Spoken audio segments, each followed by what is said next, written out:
Olá, que bom que estamos aqui nesse ambiente virtual, mesmo em meio ao isolamento social, né, por conta da pandemia, mas que bom que a internet nos permite estar juntos, dando continuidade às atividades, né, online.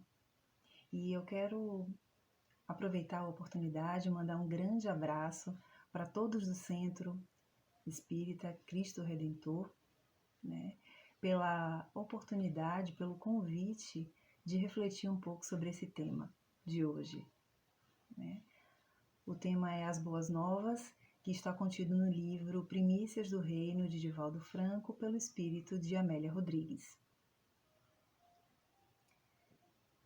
Então, esse tema, esse capítulo, ele deixa bem claro aqui o quanto que em vários lugares do mundo, em épocas diferentes, alguns homens se destacaram pelas suas grandes contribuições para a humanidade, né? Eram homens que tinham um pensamento à frente do seu tempo, né?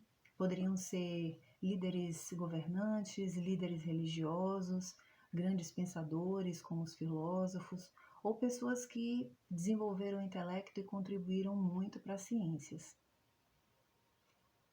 Então, ele dá alguns exemplos, ele lista alguns exemplos de homens como Buda, como Krishna, como Lao Tse, como Confúcio, como Moisés, né? E no ano 18 a.C., ele dá o exemplo de Hammurabi. Hammurabi foi um imperador babilônico, né, na Suméria, que instituiu o primeiro código de leis noticiado pela humanidade. E essa contribuição, ela vai influenciar por séculos e séculos a muitas civilizações e a muitas gerações que serão regidas com base na essência desse código, né, que legaliza a retaliação. Ou seja, a gente conhece esse código de Hammurabi popularmente como a lei do talião, ou seja, a lei do olho por olho, dente por dente. Então, imagine que por conta disso, o mundo viveu por séculos cenários de guerras cruéis, cortes e impérios dourados, mas ao mesmo tempo impiedosos, né? Em que, de um lado, estava o poderio dos impérios, os sacerdotes, os homens da lei, e do outro, um povo escravizado, né, que pouco questionava, apenas obedecia. Alguns se rebelavam, eram animalizados, né, vingativos e dados à guerra, porque eles realmente eram incitados à retaliação, ou seja, a retribuir a injustiça com injustiça, a retribuir a violência com violência, né? E mesmo depois de 5 séculos, ou seja, é bastante tempo, quando Moisés liberta os hebreus do Egito, né, e numa inspiração divina, ele profetiza os 10 mandamentos. E os 10 mandamentos traz em sua essência um conteúdo mais afinado com a ética e com a moralidade. Então, são leis que regulamentam a relação entre o ser humano e Deus e com o próximo, né? Mas, mesmo assim, Moisés acrescenta a esses 10 mandamentos o que ele chama de Pentateuco, que são os 613 preceitos, né? Sendo que esses preceitos ainda são muito influenciados pelas leis dos seus antecessores, que tinham como base a lei de Hammurabi, ou seja, que legalizava a retaliação, que legitimava a retaliação.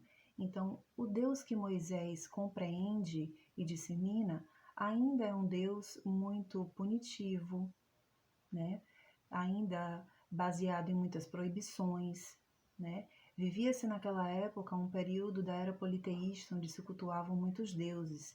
Então, O Deus que Moisés dissemina, ele exige a adoração de um Deus único, né? Então, ainda estava muito impregnado do valor pelo poder, pela adoração, e somente 1500 anos depois de Moisés, né,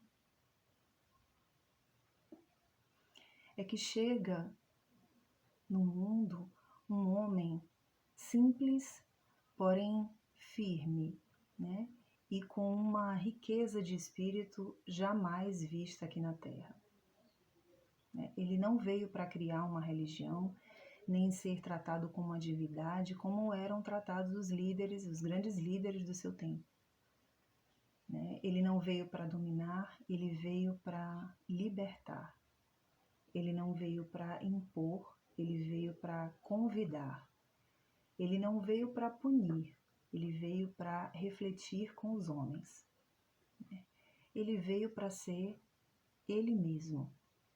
E ele verdadeiramente foi o exemplo vivo, o testemunho vivo de tudo que ele pregou, de todos os ensinamentos que ele disseminou. Ele trouxe a boa nova, e o nome dele é Jesus de Nazaré.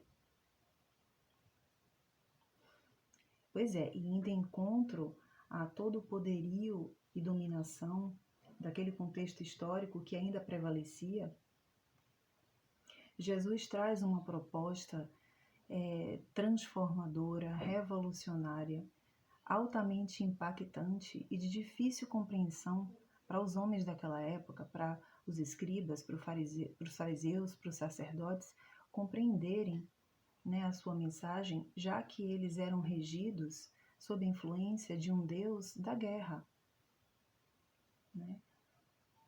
E em meio a todo esse cenário, Jesus disseminava o amor, a liberdade, a paz, conclamando o reino de Deus, propagando a não violência, né? Até mesmo durante o próprio sacrifício. Então, todos os ensinamentos, toda a reflexão de Jesus é em prol da vida, é a favor da vida, né? E se dirigia às coisas da vida comum, das lutas diárias, né, cotidiana, dos campos mais simples do sentimento, né, das experiências do dia a dia. E aí a gente pode perceber o quão foi complexo e difícil, né, quanto foi desafiador para ele se fazer entendido para esses homens em que eram regidos por um Deus da guerra, né, e que incitava o ódio, a matança dos povos de outras nações, que determinava enforcar, apedrejar seguidores de outros deuses, a assassinar crianças, mulheres inocentes, a saquear povos que se diziam amaldiçoados, né? Então, como agora, né, esse Deus vem, este homem dissemina as ideias de um Deus, de um Criador, que pede a eles para que não revidem mais com o mal, né? Para que perdoem sempre, para que amem os vossos inimigos. Então, para eles era muito difícil compreender isso, principalmente colocar em prática, né?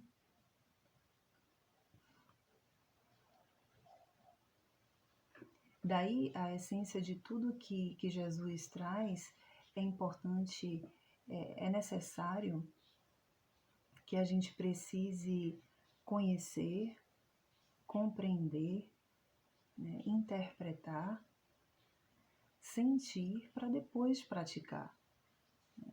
Até porque ele falava por imagens, né, por parábolas. Isso até facilita o nosso entendimento, né? Mas é preciso que a gente compreenda.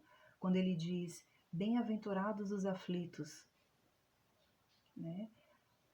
Os aflitos, ou seja, aqueles que tinham sede de justiça, né? Como falar em justiça com aqueles homens que retribuíam a injustiça com outra injustiça, né? Bem-aventurados os pobres de espírito, ou seja, aqueles que não eram hipócritas, né? Aqueles que valorizavam a verdade, né? A transparência. Não julgueis a fim de não seres julgados, né? Ele estimula, incentiva ao perdão, né? À compreensão, à compaixão para com o outro, porque no momento seguinte pode ser você aquele que tem a necessidade da compreensão do outro por cometer uma falha, por cometer um erro, né? Ele também nos inspirava a agir como pessoas que servissem sem esperar a retribuição. Então, eram ensinamentos que para aquela época era muito desconhecido, né? E antes de grandes mudanças e transformações, o que se precede é muita resistência, é muita negação, né? Muitos confrontos. E foi isso que verdadeiramente aconteceu. E é voltando o nosso olhar para Jesus que a gente consegue compreender um pouco melhor quando a gente vê-lo mesmo traído, encarcerado e vencido na cruz. Ele, em nome do Pai, perdoa toda a humanidade, né? E no dia seguinte, em espírito, ele nos deixa a mensagem que o reino de Deus está dentro do coração. E que séculos depois a gente vai compreender melhor isso, junto com Kardec, com a codificação espírita, de uma forma bem fundamentada, que vai nos explicar também sobre a nossa condição de espíritos imortais. Então, ele realmente foi um testemunho vivo de tudo que ele disseminou, né? E toda a sua jornada, todas as suas ideias, todas as suas reflexões estão sintetizadas numa máxima maior que é a lei do amor, numa frase que diz: amai a Deus sobre todas as coisas e ao próximo como a si mesmo.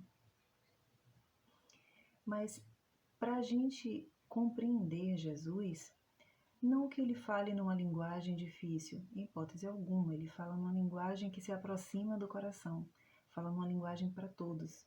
Difícil mesmo é compreender o ensinamento para chegar à prática dele, né?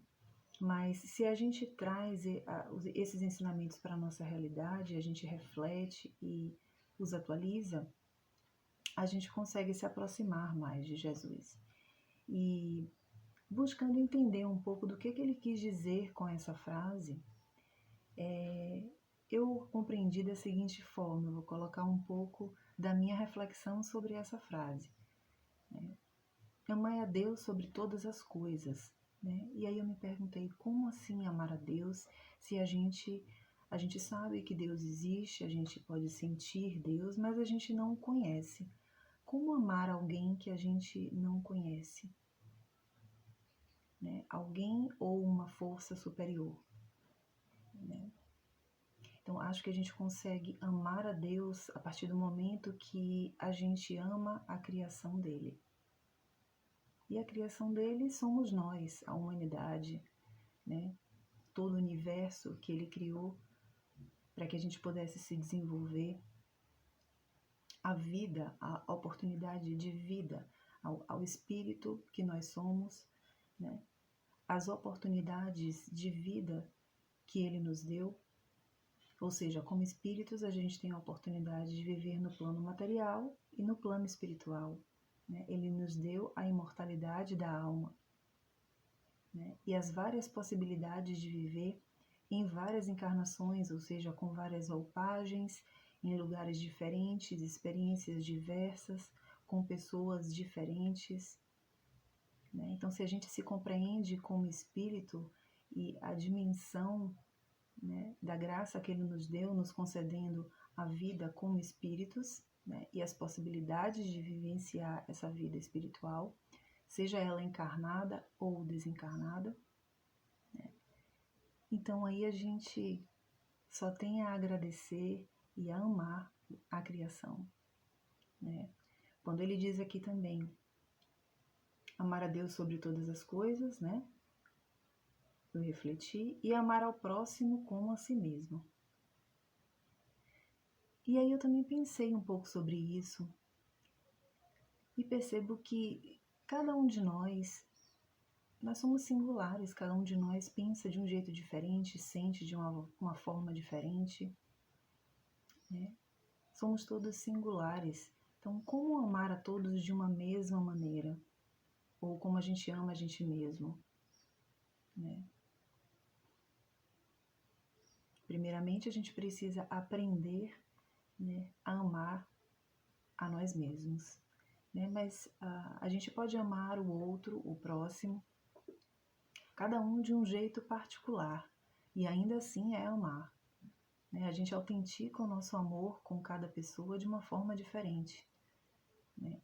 Então, acho que mais importante do que se preocupar em amar de forma igual a todos é amar da melhor forma que soubermos a cada um, né? Então, se a gente interpreta todos os ensinamentos e a gente traz esses ensinamentos para a nossa realidade, a gente consegue compreender e colocá-los em prática. Eles estão aí, né?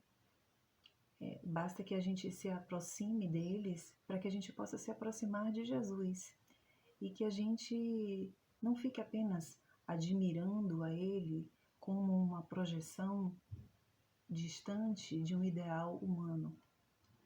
Todos os ensinamentos que ele trouxe são de possibilidades para serem colocados em prática, né? Cabe a gente, a cada dia, cada vez mais se aproximar, dar um passo, né? E eu quero concluir essa reflexão com uma das parábolas que me tocam muito e que eu acho que sintetizam muito a jornada de Jesus aqui na Terra, que é a parábola do semeador. E ela diz assim: o semeador saiu a semear. Enquanto lançava a semente, parte dela caiu à beira do caminho e as aves vieram e a comeram. Parte dela caiu em terreno pedregoso, onde não havia muita terra, e logo brotou, porque a terra não era profunda. Mas quando saiu o sol, as plantas se queimaram e secaram, porque não tinha raiz. Outra ainda caiu em boa terra, deu boa colheita, a 100, 60 e 30 por um. Aquele que tem ouvidos para ouvir, ouça. Então, acho que ele tanto foi solo fértil, quanto foi um bom semeador. Que a gente se inspire no exemplo dele e torne o nosso laboratório de experiências, que é a vida, como um verdadeiro solo fértil, né, para as nossas superações, para o nosso crescimento, e que a gente, sempre que puder, consiga compartilhar tudo de bom que a gente tem aprendido, né, disseminando a boa nova, os ensinamentos, disseminando tudo que a gente aprende, né, que sejamos também semeadores. Que a gente entenda esse período de isolamento não como uma punição divina, mas como um tempo em que a gente precisa ficar isolados porque existe um vírus que pode causar danos à nossa saúde e para muitos é fatal. Então, nós estamos em isolamento numa atitude em favor da vida, de valorização da vida. E que a gente compreenda esse período não como um desperdício. Por isso a gente deve dar significado a ele, né? E preenchê-lo buscando novos conhecimentos, buscando manter o nosso pensamento vibrando no positivo, né? É preciso que a gente também cuide dos nossos pensamentos para que nossa imunidade se mantenha em alta, né? E para que a gente se mantenha de prontidão para quando a nova normalidade chegar, a gente saia, né, desse período de afastamento, de isolamento, com uma sensação de que a gente aproveitou, sim, de uma forma diferente, mas foi um período valioso, produtivo, cada um da sua forma, no seu ritmo, né? Então, que todos nós a gente faça uma boa travessia, né? Desejo que em breve a gente possa estar juntos para aprender um pouco mais, refletir um pouco mais juntos, tá? Boa travessia para todos, tá? Agradeço a atenção de vocês e que a gente siga em paz.